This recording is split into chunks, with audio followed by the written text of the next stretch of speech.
focusing on growing at all costs without thinking about the sustainability of that.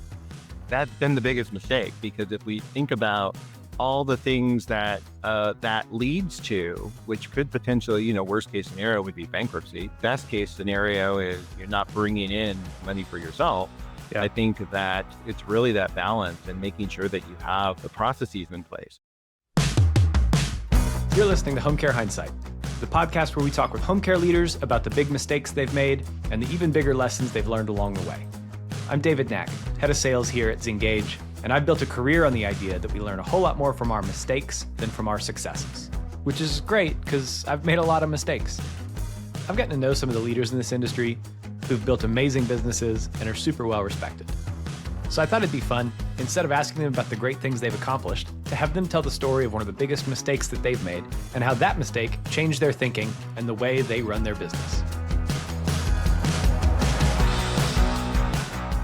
All right, welcome back to another episode of Home Care Hindsight. I'm joined this week by Dr. Greg Sanchez with Home Instead. Greg, thanks so much for joining the show. Thanks, David, for inviting me. I appreciate it. Absolutely. For people who are not familiar with you, how would you introduce yourself? Well, I'm Dr. Greg Sanchez. I am a recovering pharmaceutical scientist who decided to leave Pharma and go into home care. We are, my husband and I own the Home Instead franchise offices here in Pasadena and Monrovia, California, which is about 10 minutes from downtown Los Angeles if there is absolutely no traffic, which is not possible in LA. Yeah. 10 minutes with no traffic. How many minutes with traffic? An hour. I live on off of Highway 412 here in Taneytown, Arkansas, which is population 4,000. I've got cows across the street from me. And I hear people all the time go, "Oh, the traffic on 412." And I'll pull up and I've got to turn left, and it's 2 lanes coming this way, 2 lanes going that way, median. And so, I'll often do the thing where I pull into the median and then wait and then get over on the right. And it's like, if I'm waiting more than about 30 seconds, it's like a really heavy traffic day. So just know our understanding of traffic is very different from the understanding of traffic you have. Yeah, for sure. For sure. Well, that's what people tune into this show for, is for commentary on the various traffic patterns of Southern California and also Arkansas. But what's interesting about kind of your experience over the last year or so is you guys were providing home care during the time where the fires in Los Angeles were, blazing and out of control. And so talk a little bit about doing home care in the midst of all of that. It was crazy. So Altadena, where the Eaton fire was pretty much in my backyard. Literally, the fire was in my backyard. So the challenges that we faced were, one, worrying about our clients and our care professionals, our caregivers. And then two is just worrying about whether my house is going to be standing at the end of the day. So, I think what happened in that circumstance was basically that the fire started in the middle of the night, or around 6 o'clock at night. We were starting to get calls from caregivers with their clients who were in the impacted zones. We really had to maneuver to get, resources to them. I mean, some of our clients were bedbound, and, there are some just, our caregivers are amazing people. That's all I'm going to say. We had one caregiver who took their client home with them because they couldn't get a hold of the family. Once they did, then the family picked them up from the caregiver's house. We had multiple caregivers who are working with bedbound clients. Our policy is not to live more than 25 pounds, but in this circumstance, the caregiver fireman that client into their car and took them to the local shelter. And then we had, caregivers who were adamant that they weren't going to leave unless that they knew that the client was safe. So I think we had to coordinate with local organizations, local non-medical transport, who were amazing, who were able to go ahead and help go into those fire zones and actually pull people out of their houses. So in the aftermath of everything, we had about 47 individuals who were impacted, clients, caregivers, myself. We're really fortunate that our home didn't burn down, but there was so much devastation in the Altadena area. It's devastating. And it's really, but our team is resilient, and we were able to go ahead and get resources through Home and Sit Corporate. We've started a GoFundMe to go ahead, and we were able to go ahead and distribute about $45,000 in aid Wow. to about 20 of our caregivers who were impacted by the fire. They could not go back into their home, or their home was completely destroyed. Wow. And then we worked with local nonprofits to go ahead and ensure that those individuals had the support that they need. I think out of those 20, maybe 5 are still with us because the others are still looking for housing or Sure. trying to figure out what their next steps are going to be. Home care in that kind of circumstance is, when we say we run a 24-hour operation, Yeah. we're not kidding. Yeah. And regardless of weather or wildfire or COVID, we're there. Yeah. And I think one of the things that's so challenging that is like, of course, you're going to have some caregivers that you lose from your team because housing is going to be so limited in the areas that are nearby where the clients are and where your service area is. And so they've got to go where they can find a place to live. And, when you've got the kind of housing pressure that exists when, like a whole neighborhood gets wiped out, that's such a challenging kind of unpredictable, unpreventable kind of caregiver attrition. Oh, absolutely. I think the biggest challenge for us is in LA County, Los Angeles County alone is probably one of the most expensive places to live in the country. There are very small pockets within LA County where it's still housing is quote unquote California affordable, but Altadena was one of those places. And to Mm. actually have 9,000 structures destroyed within that area has really impacted our caregivers' ability to, live near their clients. And I think Mm. that's always been the selling point of at least our model is that, we have our territories are really compact as a Right. franchisee in a metro area. So, you could live on one side of the city and, get to someone's house in a few minutes. But Yeah. now it's gotten a lot worse. Yeah. It's just exacerbating an existing problem. That's such a like housing problem. And I don't have all the solutions. I'm not an expert in any of this stuff, but you have to have even in affluent areas, you've got to have mixed income housing because the folks who are going to work the kinds of jobs that we need to have stuff like coffee shops and restaurants that we like to go to and all Right. that need to have affordable places to live that aren't, an hour or an hour and 15 minutes from the restaurant we like to go to.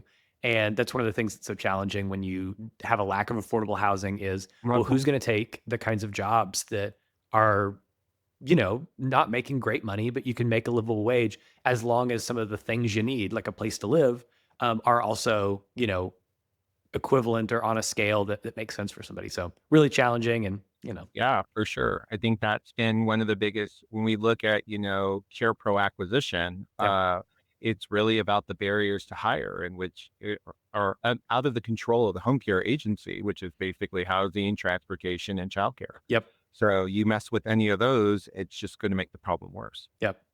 Well, I want to transition to a part of the show where I ask, what kind of person are you? And normally I ask a specific question to get that, but I'm just going to ask you, Greg, what kind of person are you? I'm an educator at heart as well as being very altruistic. It's funny because I'm a chemist by training. I'm very much into educating and making sure that people understand why things are important. That served us well, especially like during COVID. We were able to communicate, the impact of how do you protect yourself from a virus? What are some of the basic, precautionary things that you can do?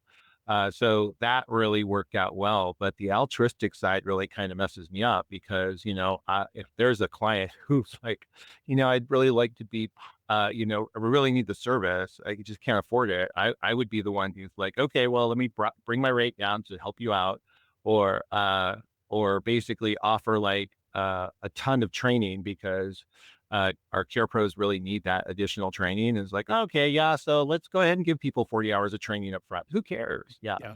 And Yep. then that when my husband, who's the finance guy, basically comes in and says, no, you can't do that, or we are going to never make any money. Yeah. So yeah, Uh, that's kind of who I am. I'm hearing a third thing in there, which is you found a good partner to keep your feet on the ground. Absolutely. I have a friend that I call anytime I'm going to make a big decision because I'm going to Hmm. say, Zach, you have never supported any decision I've made in my entire life. I need you to tell me why this is a bad idea. And if I still believe it's a good idea after you tell me it's a bad idea, I'm probably going to go forward with it. And we all need people in our lives who like know that we're with the kind of weaknesses that we have as people. Yeah. I am I'm optimistic. A friend of mine said once that you have to take everything David says and divide it by a million, and that you'll get the real situation. And I like to think I've gotten better in my advanced age here, but probably not. But I appreciate you sharing that. Um, you're here because you're one of the in the top 10 of home instead franchisees have built a really successful business after a career and getting a PhD, which is I don't think terribly easy to do. I certainly don't have one and didn't get one by accident. And so, but you're not here. We're not here to talk about any of those things. Instead, I bring people on this show to ask them about the big mistake that they've made and how that changed the way that they think about their business. So, Greg, what's your big mistake? Well, there's many. I think one particularly comes into mind, but I might throw in a second one there if Sure. time permit. The big mistake really is being a little bit overzealous about growth Yeah. and really, focusing on growing at all costs without thinking about the sustainability of that. And, that has really been kind of that's been the biggest mistake because if we think about all the things that that leads to, which could potentially, worst case scenario would be bankruptcy. Sure. Best case scenario is, you're not bringing in, any money for yourself. I Yeah. think that it's really that balance and making sure that you have the processes in place. I mean, we started off in November of 2015 with maybe about 20 clients and 25 caregivers at probably, maybe $1 million a year. Yeah. And in the first 3 years, we jumped that up to five. And it was literally just kind of like go, go, go. And Yeah. I think it's because we're all very competitive here. And in the franchise network, they like to get you all hyped up about, oh, get Yeah. this Sure. certain revenue level, and next thing you know, you're going to get this new car. And it's like they try to get you all pumped up. And if you're taking that's the prize there. And if you take the eye off the prize, you're going to lose it. But Yeah. in all honesty, do we have the infrastructure in place to support that rapid growth? And I think Yeah. that was the challenge is that, we got to a point in 2020, what was it, just before COVID, 2019, where we ended up having to go through laying off some individuals Sure. because we were just, at a point where it's like, I'm going to say yes to everything, saying Yeah. yes to everything, yes to clients, small, medium, large, doesn't matter. Yes to quality metrics. Yes, because I want to make sure that we're the highest quality. I like to say we're the platinum standard of home care in the Yeah. San Gabriel Valley. How do you get to that? You get to that because you're really emphasizing, focusing on training. So all these things, with that mentality of just grow, grow, grow, really kind of came back and bit me in the butt because Yeah. then all of a sudden it's like, oh, why am I scrambling to try to go ahead and make payroll? Oh, why is it that I'm not able to retain the individuals that I need to because I'm burning them out? Yeah. Um, and I think that was, really kind of an eye opener to take a step back and actually rethink what our mission and our values were. And our Sure. value basically now is sustainable growth through innovation. Because without that sustainable caveat, I think that, we would end up doing it again. We were fortunate enough that, we're now at a point where we're at about between the two franchise offices, we're doing about 30,000 hours of care. Yeah. And in order to do that level, we needed to take that step back to go ahead and say, hey, let's build some infrastructure. Let's make sure that we have the appropriate policies in place so that way we can sustain this growth and not kill everyone in the process. Yeah. I have a friend of mine who says that cancer is uncontrolled growth. And, going from 1 million to 5 million in revenue in a span of 3 years, I imagine it's, you build this house of cards so tall and there's no kind of infrastructure or supports to really hold it up. That's a really stressful place to be. When you kind of took stock and realized like, oh, we have made some decisions that have resulted in some bad outcomes for people, burnout, having to do some layoffs and stuff like that. What were kind of the biggest things that almost steps in the growing process that you'd skipped over that led to some really structural weaknesses in the business? It was basically not having those uh, policy procedures in place and have them solidified. Everything was tribal knowledge at that point. Mm. And oh yeah, we'll get to writing it down. Oh yeah, we'll get to writing it down. And I think that in and of itself, if it you I go back to my pharma days, if it's not documented, it didn't happen. Yeah. And I think that, trying to push the team to go ahead and recognize that we need to take a step back. I mean, unfortunately, I created the culture. It was myself and my general manager, who just happens to be my mother-in-law, who's just as competitive Yeah. as anybody. It was we had created this culture where it's like grow, grow, grow. But when we're coming back in to coach the message after the fact about Yeah. okay, let's make sure we have the policies and procedures documented. Yeah, it wasn't resonating. It Yeah. was outside of it wasn't in alignment with what the original messaging was. Yeah. And, I can tell like this is something that is like a sea change in the business. Sometimes when people say policies and procedures to me, my eyes kind of glaze over because it feels like I'm kind Mhm. of like in a HR training for something that I already know. And so like bring that home, like what was like an example of one of these policies that you solidified that like changed the way you guys did operations? It was the overtime. It's really Okay. about, Yeah. utilization. So, right? I mean, when you're saying yes to everything Yeah. and you're not paying attention to that overtime metric, Yep. that's detrimental. We were running anywhere from 10 to 15% of overtime. So it was not cost effective. So Yeah. ultimately taking that step back and saying, okay, how are we utilizing people? How are we going ahead and ensuring that we have the correct fit? I think we were doing a great job from the perspective of quality because we kept pushing quality, but that was also burning out your case managers because they were always having to go out and put out the fires. But Mm. everyone loved us because, the moment you said, hey, something was going on, we were there. Yeah. And we're switching people out without thinking about, okay, well, how many hours do they have? And then you're burning them out and things like that. So having Mm. those procedures in place. Okay, step one is okay. We're going to evaluate overall utilization. How many people are over 110% utilized of their desired hours? And then from there, okay, how many people are not achieving? They're not getting at least 70% of their desired hours. Mm. And then really taking a moment to say, okay, and proceduralizing, okay, process is before I go ahead and give anybody additional overtime, I need to make sure that I'm going back to this utilization report to ensure that I am sharing those hours evenly as long as there's a like for like caregiver. And if there's not a like for like, then okay, well, but then we need to start thinking about creating appropriate trainings for those folks Yeah. so that they can be built up to reduce that overtime risk. Mm. So that proceduralizing that process really helped reduce the overall overtime. And I am so pleased that the team has done that because we've been able to keep overtime below 2% for the Wow. last year. So, I mean, that's huge. I mean, like what kills a small business is cash flow problems. mhm, And what creates a huge cash flow problem is out of control overtime.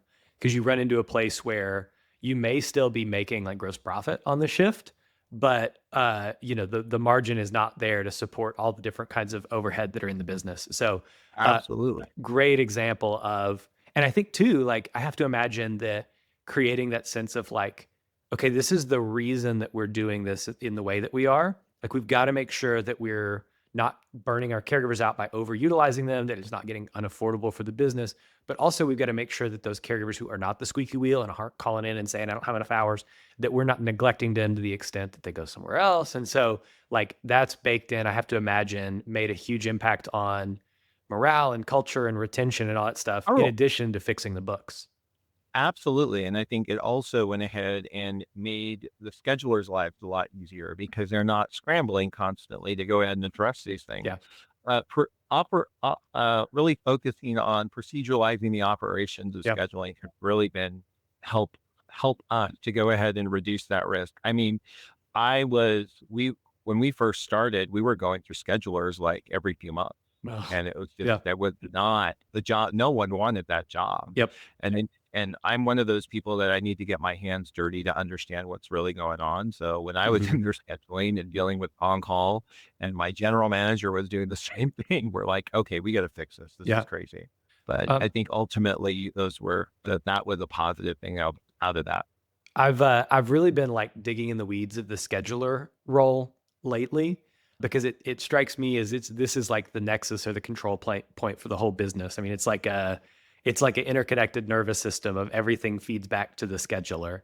And so what do you look for when you're hiring a scheduler, when you've onboarded someone and you're hoping they're the right fit? Like what are the signals from a scheduler that are like, oh, we made a good choice here in hiring this person? When we're evaluating scheduling candidates, we ask them the question, do you like puzzles? Uh, That's what I thought you'd say. because what you have is a giant puzzle, but you have a dynamic puzzle. It's like literally you start putting the pieces together, Yeah. but someone is already starting to take some of the pieces away. So, and if you can deal with that dynamic Yeah. interaction, then yeah, you're going to be successful in it. So, folks that have done really well are individual, like purchasers, do a really great job. Why? Because they're Sure. so used to going ahead and looking at inventories and then making sure that those inventories are placed in the appropriate location. Oh, Yeah. someone just took something off the shelf. I got to go ahead and find it and put it back over there. So those individuals who really like to go ahead and be challenged with puzzles and fixing things work out really well. Yeah. The other thing that worked out from a characteristic perspective in the scheduler is just really their ability to communicate. Sure. I mean, they have to be over communicators Yep. because if they're not, then things get dropped and things still get dropped. But Right. I think ultimately it's really an individual who is attuned to understanding how the people that they work with take in information and how they like information disseminated to them in the way that resonates with them. Yeah. To carry on your puzzle metaphor, it strikes me that while there's multiple pieces that can go in each place in the puzzle, some of those pieces will be like happier or more satisfied to be in that place than others.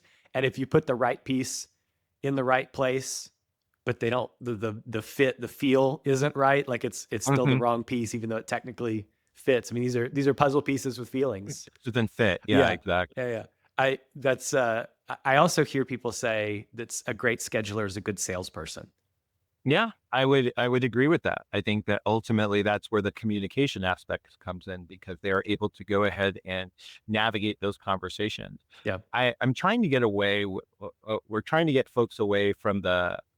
I don't want to call. I think coercion is too strong of a word, Yeah. but I think really trying to sell someone on a shift Yep. because it's more along the lines of getting them to identify the value of why they were selected for this individual. Yeah. And when you have that ability to go ahead and say, hey, you know what, Mary, I know your skill set. I know your personality. And I can now go ahead and say that I have confidence that you're going to be very successful with Miss Jones for XYZ reason. Yep. I think to your point, that's the sales aspect of it, Yeah. but really the communicator who can navigate those conversations. Makes perfect sense. Okay, let's go to something now that you see is something that's totally underrated in the industry. It's totally overlooked. You think it's way more important than generally people see it to be. I've been was thinking about this one, and it really is the gray market. Yeah. I mean, especially in the metro areas. And what do I mean by the gray market? Is basically your private caregiver, your lady down the street who's acting as a caregiver. I don't think this industry takes that seriously enough. Yeah. Now, I get from a price point perspective that we need to be, and there's plenty of business for everyone that not everyone is going to be able to afford agency level care. However, I've noticed a shift post pandemic, post, within the last couple of years. The large hour clients are not as available as they used to be. Mm. And what we're noticing is that there was a time where our organization had 24-hour clients. Mm. It's a pretty big number for most agencies to deal with a 24-hour client. Yeah. But we haven't seen those levels in years. Now, over the course of time, what we're noticing is that we're coming in or we're being reached out to more as a filler or a backspace for a private caregiver. Yeah. And I really don't think that our industry is doing a good enough job to educate the population on some of the negatives of working with a private caregiver. Yeah. And we need to be doing a better job on that. We need to talk about buyer beware. Yeah. I've noticed a lot of an increase in lawsuits, wage and hour, wrongful termination, workers' comp, all, you know, coming up after the senior passes away. Mm. So they're going after the trust. They're just gonna, they know that this is not that, you know, that senior isn't being mindful of the labor laws and isn't paying them the minimum wage. And they know this and they're just holding on to it. And before you know it, you're seeing settlements of, six-figure settlements, seven-figure settlements to go ahead and address a wage and hour issue. I think that that's where we as an industry need to really be focusing in on to get people to understand that, there are concerns with the private caregiver. You are basically going ahead and gambling with the legacy of your family. Yeah. So, Yeah. Well, and I think, this is something that is really difficult to measure the impact of the gray market. And, typically it's kind of anecdotal stuff of, we've noticed that we're getting a lot more calls to be fill-ins for private caregivers than we used to. That tells us something about how the market is changing.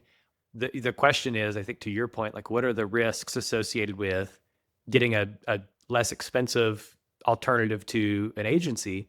And I think right. one of the other things that strikes me that, much more education needs to be done is if somebody is interested in qualifying for Medicaid down the line as their assets diminish, as happens Mhm. for many seniors, the question of you're paying somebody under the table, where did all this money go? And how can you prove that you got rid of this money in a legitimate way instead of Exactly. you're shielding this money and hiding these assets so that you can qualify for Medicaid and et cetera, et cetera. And there's all kinds of challenges with that system and getting care and all that. But like one of the big challenges of the gray market is that is going to make it so many more barriers to getting in the kind of care that you need as your assets diminish. Absolutely. And I think that's nearly just the financial aspect. When Sure. we think about the actual quality component of Right. it, I mean, I've heard of stories where people will go ahead and they're passing themselves off as nurses. Right. Uh, you know, Whether you're calling yourself a nurse or not, if you don't know how to dose someone appropriately when it comes to their insulin or whatever medication they might be taking, if they're titrating a medication because they're trying to find the right dosage for them, these individuals do not understand that body weight. I heard someone tell tell a senior, "Oh yeah, I take the same medication. I know exactly how much I need to give you. It's the same this amount." And when I heard the story, I'm like, "Well, that person's like 250 pounds and this person's only like 100 pounds. How is that Oh making no. a difference?" So we have that quality aspect that, and the lack of oversight. So we need as an industry to really be focusing in on the financial, the quality, the safety aspects, Yeah. and doing a better job just to educate the community. I'm surprised half the time when I'm talking to individuals in the community that they one, again, it's that home health versus home care part. Sure. Yeah. Two is the aspect of, um, once they figure out Medicare isn't going to cover it, then they're thinking, oh, okay, well, I only have to pay this amount, or I only have to do this, and it's like, no, guys, you got to understand a little bit better. So, really focusing in on educating the population about the gray market and the potential risks is probably really important. Yeah. Okay, let's transition to talking about a little mistake that you see home care owners make all the time. And if they quit, it would make their lives or their businesses like 10 times better.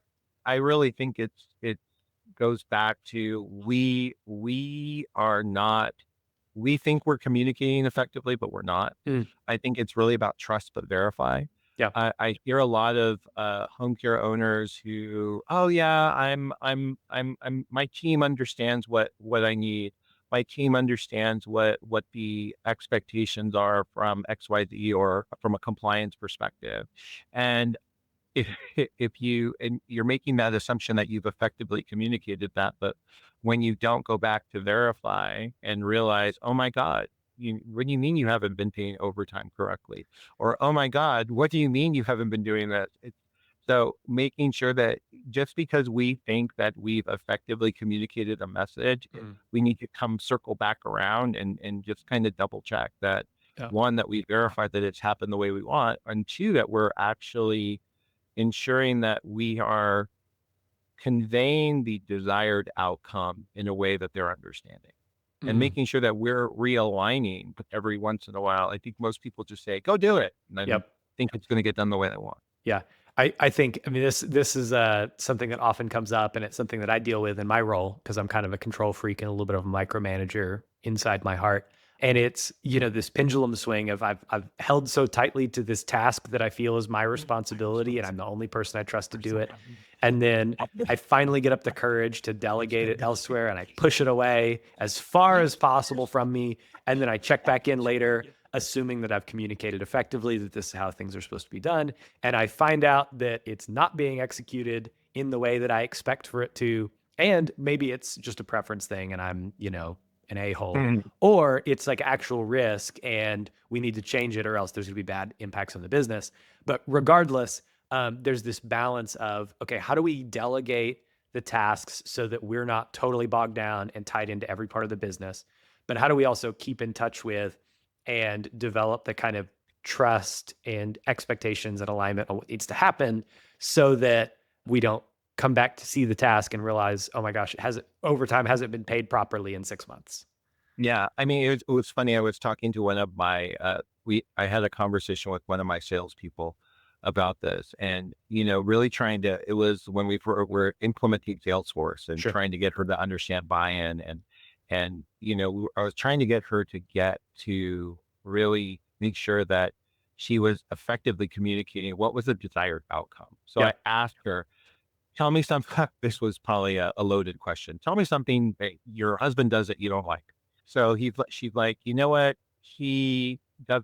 He's a great guy, but he drives me nuts because how he folds the towels when we're doing laundry drives me insane. And he thinks he's doing me a favor by folding them, but I have to unfold them and refold them. And I'm like, have you ever told him why you had to unfold them and refold them? And or tell me why you Yeah. have to. Sure. It's like, well, because if he folds them his way, they don't fit in the cabinet. Right. But if they fold them my way, they'll fit in the cabinet. Yeah. It's like, have you ever conveyed that to him? And she's like, no. It's like, okay, well then there's an Yeah. example of, making sure that you align with what the desired outcome is and by demonstrating the value Yeah. of why you do it this way.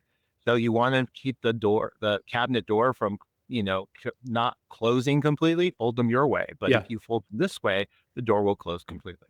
This is also the challenge of not being responsible for the entire workflow, which Mhm. is clearly the husband has never had to put away the towels. He's just folded There them. you go. And that's just I don't know that I have a point with that, but it's just interesting that like if he'd ever put away the towels, he would He know might that. realize that Yeah. that's the case. And I think Yeah. that's something that we all take for granted. We all, we claim that we don't work in silos, but HR Yep. does HR stuff, sales does sales stuff. Yeah. And we're not talking. And when there are processes that cross function, Yep. you're making changes over in sales that are impacting HR or vice versa. And, then all of a sudden, why isn't this why isn't this running smoothly? Mm. It's because I haven't had that communication or that conversation with the team downstream that's going to be impacted. I like the sales and HR interaction because I think one of the hard things that I know to be true about salespeople is sometimes they know how to gamify the comp plan, and if there are any kind of vulnerabilities from a like process or standards perspective, they will exploit those. I'm a salesperson; I know this to be true, and I talk to agency owners sometimes who are struggling with hours per client, and that their marketers are getting them bad fit clients because they're hitting their numbers, but the impact on the operation side of the business and the HR team is pretty substantial. And so, how have you worked with your sales team and your HR team to be able to make sure we're bringing in the right fit clients that are going to result in good staffing experiences and quality and all that? I think that is that seems to be a common problem in this industry. What we do is we bring them together. We Yeah. bring HR, we bring in sales and client case management and scheduling. We can't. It's not necessarily a part of our daily stand up. Our daily stand up's a little bit different. But what Yeah. we do is on a weekly basis, we'll bring these folks together so that they clearly have an understanding of poop rolls downhill. This is what happens when you bring in a crappy client, and Yep. why ultimately I would not want to bring this client on because I'm not delivering the quality experience that I promised, Yeah. that you're promising in your sales conversation. I think so getting them into those conversations and understanding how the sausage is made Yeah. is really important. If you give me quality meats, the cost, I will be able to give you a quality sausage. But if you're giving me, bad cuts of meat, don't expect the sausage to be any better. Yeah. So I think that's kind of what it is really about bringing them together. But then also we do a lot of cross training here Yeah. and we promote from within. So caregivers will promote into the office staff. I mean, it just so happens that my current marketer was a former scheduler. So when she's out there selling, she actually recognizes, oh yeah, I better not bring that in because it's going to make my former teammates really mad at me Yeah. and, kind of go from there. Yeah. I love something you said there, which is this happens weekly. And I think too, like when you're bringing on, and I love that you've got a scheduler as your marketer now, because you bringing on people who have an understanding of like sales does not exist in a vacuum just to make the number go up. Um, Mhm. like sales done poorly results in bad brand, which is, makes sales a lot harder.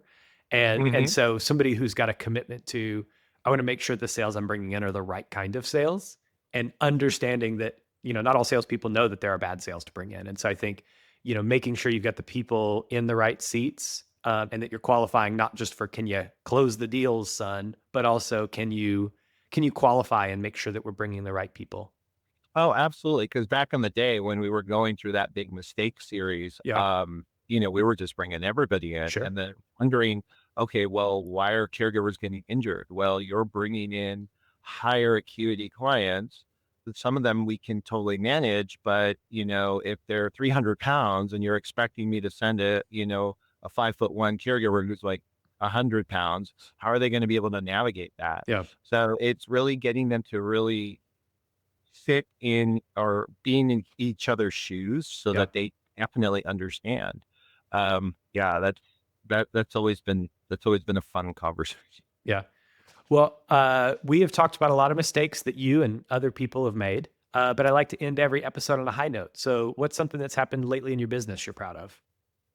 We've been really fortunate that we've been able to obtain grant funding for a lot of workforce development activities. Yeah, We were 2 years ago, we were able to go ahead and get a $400,000 grant through the Department of Aging here in the state of California to create new content or delivery modalities for training for specifically for direct care workers. yeah, We were fortunate enough to go ahead and be listed in one of our nonprofit partners' grants for the development of young adults to enter into the healthcare sphere, and where we are going to basically be the first point in their journey yeah, to get them to understand what it means to be a direct care worker. sure.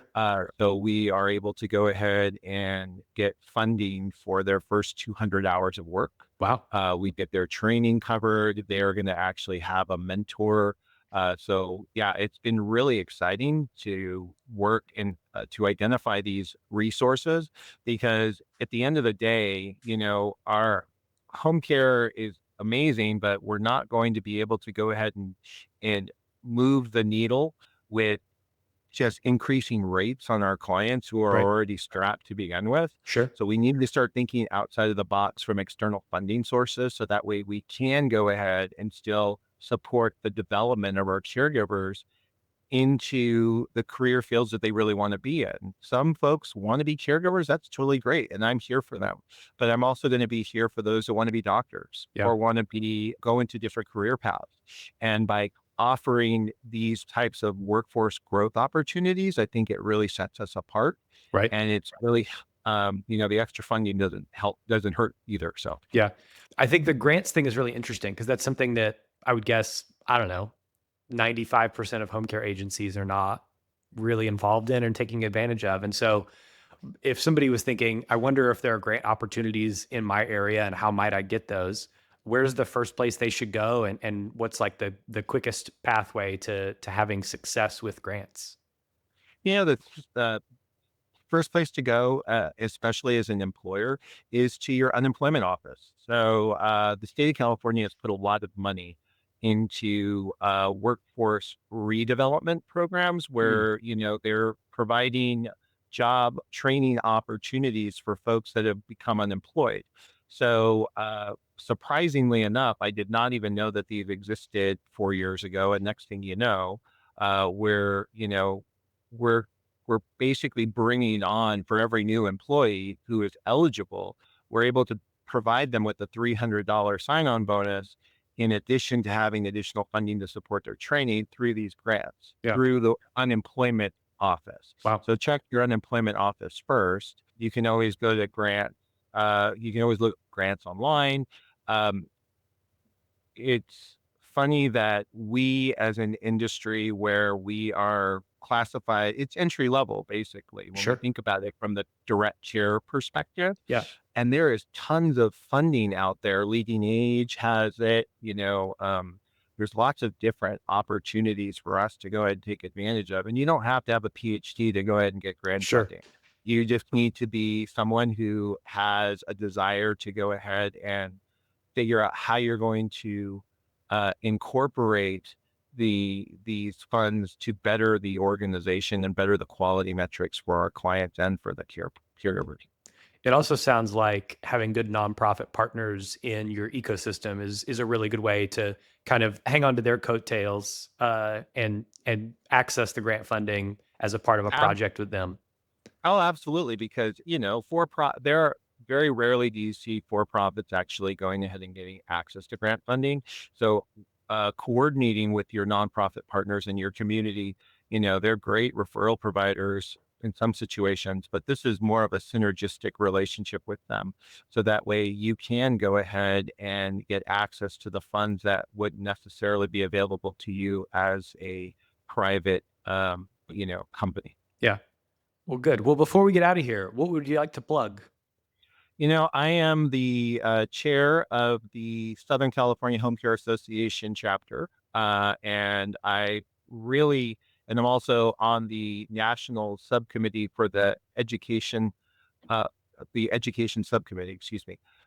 And we're getting ready for the national conference. So the national conference is coming up in October, I believe, in Dallas, Texas. Yep. So definitely check that out. And if you're not part of the HCAOA, the Home Care Association of America, consider doing it. I mean, even as part of a franchise network, sometimes it's nice to take the rose-colored glasses off and, see things outside of the franchise network and get that different perspective.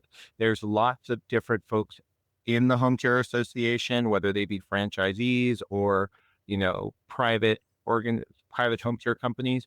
But it's really cool because you get to see we all have the same struggles, Yeah. but how we're approaching it is a little different. And sometimes what you learn from them is probably better than what you would learn from your franchisor.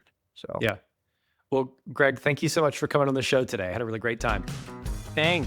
Appreciate it, David. Thank you so much.